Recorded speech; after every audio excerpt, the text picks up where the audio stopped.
Hello दोस्तों, जय मसीह की। मेरा नाम है विनीश मसीह। ब्यूटीफुल बाइबल स्टोरीज में आप सभी का स्वागत है। प्रियो, आज की वीडियो में हम लोग प्रकाशित वाक्य, जिसे भविष्यवाणियों की पुस्तक भी कहा जाता है, उसमें से आज एक ऐसे रहस्य को देखने जा रहे हैं जो इस दुनिया के अंत में उजागर होने वाली है। एक ऐसी जाति युद्ध में आगे आने वाली है जिसका वर्णन पवित्र शास्त्र बाइबल में वर्णित है। इस जाति को शैतान भरमाकर अपनी योजना पूरी करने वाला है। आश्चर्य ये है कि ये जातियाँ बाइबल के ही किसी के वंशज हैं। तो प्रियो, इस वीडियो को अंत तक ज़रूर देखें ताकि इनके बारे में हम समझ जाएं। यदि अभी तक आपने हमारे इस चैनल को सब्सक्राइब नहीं किया है तो सब्सक्राइब कर दीजिए और बेल आइकन को भी दबा दीजिए, जिससे आने वाली वीडियो की नोटिफिकेशन आपको जल्द मिलने पाए। तो आइए वीडियो स्टार्ट करते हैं। प्रकाशित वाक्य उसका 20 अध्याय उसके 7 से 10 में, जब 1000 वर्ष पूरे हो चुकेंगे तो शैतान कैद से छोड़ दिया जाएगा। वह उन जातियों को जो पृथ्वी के चारों ओर होंगी, अर्थात गोग और मागोग को, जिनकी गिनती समुद्र के बालू के बराबर होगी, भरमा कर लड़ाई के लिए इकट्ठा करने को निकलेगा। वे सारी पृथ्वी पर फैलकर पवित्र लोगों की छावनी और प्रिय नगर को घेर लेंगी और आग स्वर्ग से उतरकर उन्हें भस्म करेगी। उनका भरमाने वाला शैतान आग और गंधक की उस झील में, जिसमें वह पशु और झूठा भविष्यद्वक्ता भी होगा, डाल दिया जाएगा और वे रात दिन युगानुयुग पीड़ा में तड़पते रहेंगे। इन आयतों के अनुसार शैतान को 1000 वर्ष के बाद के कैद से छोड़ दिया जाएगा। कैद से आज़ाद होने के बाद शैतान चुपचाप शांत नहीं रहता है, बल्कि वो एक उपद्रव के साथ अपनी योजना में होगा और गोग और मागोग नामक जातियों को अपनी तरफ कर लेगा और एक बड़ी लड़ाई की शुरुआत होगी। ये भविष्य में घटने वाली एक घटना है। इसमें गोग और मागोग नामक जातियों का वर्णन किया गया है जो शैतान के भरमाने पर लड़ाई करेंगी। परंतु किससे, यह सवाल उठता है, कौन है ये जातियाँ जिससे ये लोग पृथ्वी पर लड़ेंगे। जब 1000 वर्ष पूरे हो चुकेंगे तो शैतान कैद से छोड़ दिया जाएगा। शैतान को 1000 वर्ष के बाद कैद से छोड़ा गया है। प्रकाशित वाक्य के अध्याय 20 के अनुसार पुराना सांप जो इबलीस या शैतान कहलाता है, उसे एक स्वर्गदूत ने पकड़कर जंजीरों से बांधकर 1000 वर्ष के लिए कैद कर लिया था और उसे ऐसे ही नहीं बल्कि उसे अथाह कुंड में डालने के बाद उस पर मुहर भी लगा दिया गया था। ये शैतान 1000 वर्ष के बाद ही कैद से आज़ाद हो पाएगा। यीशु मसीह का चेला यूहन्ना ने स्वर्ग पर लगे सिंहासन भी देखे जिस पर लोग बैठ गए हैं और न्याय कर रहे हैं। इसके बाद एक महत्वपूर्ण बात यह है कि यूहन्ना ने उन आत्माओं को भी देखा जिनके सिर काटे गए थे, क्योंकि उन लोगों ने यीशु की गवाही और परमेश्वर के वचन पर अटल रहे थे। उन लोगों ने शैतान की या उस पशु की छाप जो 666 है उसकी मुहर को अपने माथे या हाथों पर नहीं लिया था। चित वाक्य उसका 20 अध्याय उसके 11 में पढ़ने को मिल जाता है। फिर मैंने एक बड़ा श्वेत सिंहासन और उसको जो उस पर बैठा हुआ है देखा। उसके सामने से पृथ्वी और आकाश भाग गए और उनके लिए जगह ना मिली। फिर मैंने छोटे बड़े सब मरे हुओं को सिंहासन के सामने खड़े हुए देखा और पुस्तकें खोली गई और फिर एक और पुस्तक खोली गई, अर्थात जीवन की पुस्तक। और जैसा उन पुस्तकों में लिखा हुआ था वैसे ही उनके कामों के अनुसार मरे हुओं का न्याय किया गया। समुद्र ने उन मरे हुओं को जो उसमें थे दे दिया और मृत्यु और अधोलोक ने उन मरे हुओं को जो उनमें थे दे दिया और उनमें से हरेक के कामों के अनुसार उनका न्याय किया गया। मृत्यु और अधोलोक आग की झील में डाले गए। यह आग की झील दूसरी मृत्यु है और जिस किसी का नाम जीवन की पुस्तक में लिखा हुआ ना मिला वह आग की झील में डाला गया। प्रियो, इस दर्शन के अनुसार जितने लोग भी शैतान की मूर्ति की पूजा नहीं किए थे वे सब जीवित होकर मसीह के साथ 1000 वर्ष तक, अर्थात जब तक 1000 वर्ष तक शैतान कैद में है, परमेश्वर के नाम की गवाही पर अपने सिरों को भी कटा लिया था, वे लोग मसीह के साथ राजी करेंगे। वे ही लोग हैं जो क्लेश से होकर गुजर कर आए हुए होंगे, क्योंकि कलीसिया को बादलों पर उठा लिए जाने के पहले पाप का पुत्र, जिसे विनाश का पुत्र भी कहा जाता है, वो प्रकट होगा, जिसे दानियल भविष्यद्वक्ता ने एक शासक के रूप में वर्णित किया है, जो 7 साल के लिए लोगों से शांति की वाचा को बांधेगा तथा 3.5 साल में ही वो वाचा को तोड़ भी देगा तथा उसी के ही शासन काल में 666 की मुहर और मूर्ति की पूजा करने के लिए कहेगा। जो ऐसा नहीं करेगा, जिसने अपने दाहिने हाथे या माथे पर पशु की छाप नहीं लिया होगा, उसके साथ कोई लेन देन नहीं हो सकेगा। और जितने पशु की पूजा नहीं करेंगे, वह उन्हें मरवा भी डालेगा। प्रियो, यही वे आत्माएं होंगी जो क्लेश से गुजर कर आई हैं, जो अब मसीह के साथ 1000 वर्ष तक राज्य करेंगी। परंतु जब शैतान 1000 वर्ष के बाद कैद से छूटेगा, तब वो लड़ाई करने के लिए गोग और मागोग नामक जातियों को उकसाएगा, ताकि पवित्र छावनी को घेर ले।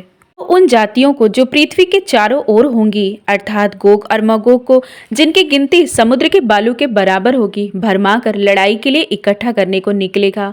वे सारी पृथ्वी पर फैलकर पवित्र लोगों की छावनी और प्रिय नगर को घेर लेंगी, और आग स्वर्ग से उतरकर उन्हें भस्म करेगी। उनका भरमाने वाला शैतान आग और गंधक की उस झील में, जिसमें वह पशु और झूठा भविष्यद्वक्ता भी होगा, डाल दिया जाएगा, और वे रात दिन युगानुयुग पीड़ा में तड़पते रहेंगे। कौन है ये जातियाँ? यहेजकेल भविष्यद्वक्ता ने इन जातियों के पहचान के बारे में यहेजकेल उसके 38 अध्याय में लिखा है। हे मनुष्य के संतान, अपना मुंह मागोग देश के गोग की ओर करके, जो रोश, मेशेक और तुबल का प्रधान है, उसके विरुद्ध भविष्यवाणी कर, और यह कहे, हे गोग, हे रोश, मेशेक और तुबल के प्रधान, परमेश्वर यहोवा यूं कहता है, देख, मैं तेरे विरुद्ध हूँ। यहेजकेल भविष्यद्वक्ता ने आखिरी दिनों में एक दुश्मन, जिसे मागोग देश का गोग कहा गया है, वो परमेश्वर के लोगों पर हमला करेगा, उन्हें मारने के लिए उन्हें घेर लेगा। तभी योजना तहत यहोवा के क्रोध की ज्वाला भड़क उठेगी, और वह अपना कदम उठाकर गोग को हरा देगा।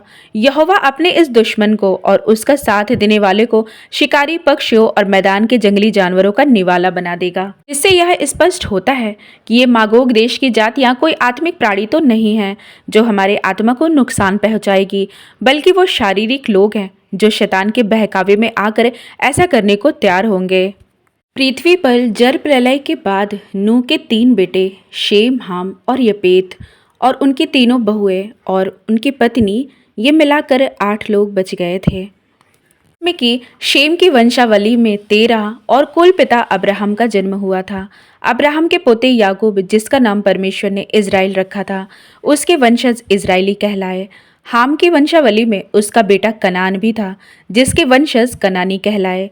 इन कनानियों को कनान देश से निकालने का वादा परमेश्वर ने किया था, और उनके देश को इज़राइलियों को देने के लिए, उनका निवास स्थान होने के लिए परमेश्वर ने उनसे वादा किया था।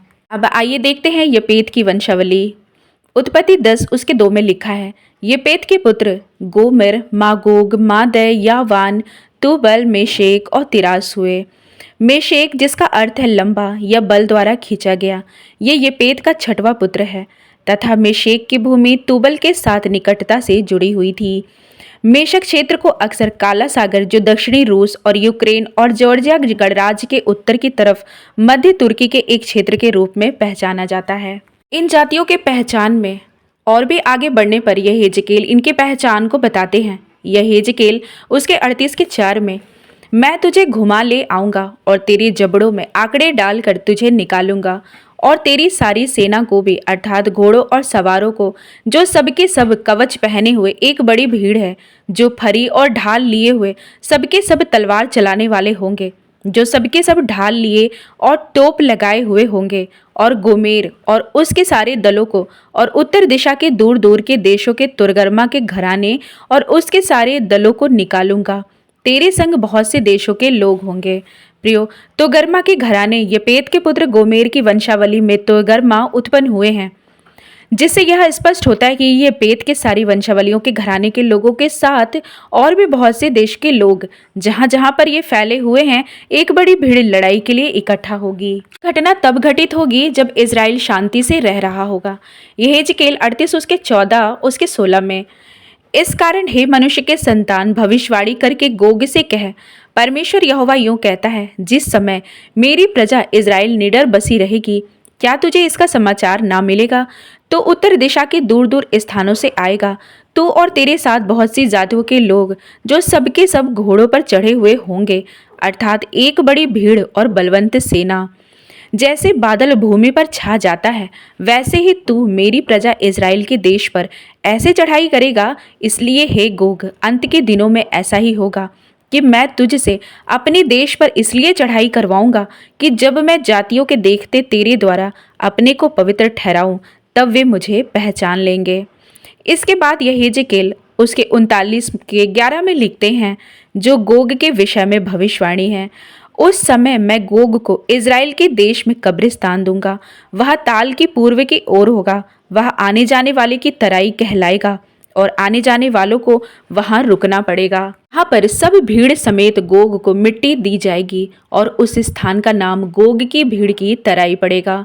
प्रियो, शैतान के लिए यह निश्चित है कि उसे 1000 वर्ष के लिए अथाह कुंड में कैद में डाल दिया जाएगा। उसके बाद उसे हमेशा के लिए आग और गंधक की झील में फेंक दिया जाएगा और उसका नाश होगा। परंतु बाइबल के अनुसार गोग मागोग कोई अदृश्य प्राणी नहीं है, क्योंकि उन्हें इज़राइल की मिट्टी में कब्र मिलेगी और वे उसके साथ जितने लोग होंगे उन्हें वहीं दफनाया जाएगा। इसका मतलब वे जातियां इसी धरती पर ही हैं जिन्हें शैतान लड़ाई के लिए बहकाएगा, ताकि शैतान का मकसद पूरा हो सके। इससे पहले कि ये घटनाएं घटे, उससे पहले दुनिया में तरह तरह के क्लेश होंगे। इसलिए प्रियो, हमें अवसर को बहुमूल्य समझना है, निरंतर प्रार्थना में लगे रहना है। मत्ती 26 के 41 में लिखा है, जागते रहो और प्रार्थना करते रहो कि तुम परीक्षा में ना पड़ो। आत्मा तो तैयार है परंतु शरीर दुर्बल है।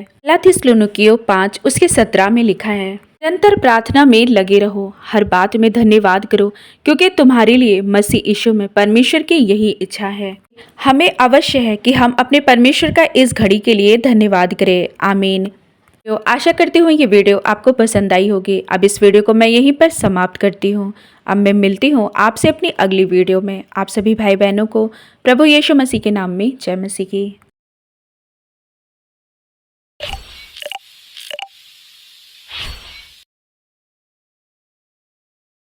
तो दोस्तों, कैसी लगी आपको स्टोरी कमेंट में लिख के बताइए। आगे ही ऐसी वीडियो देखने के लिए हमारे चैनल को सब्सक्राइब कर दीजिए। जय मसीह की दोस्तों।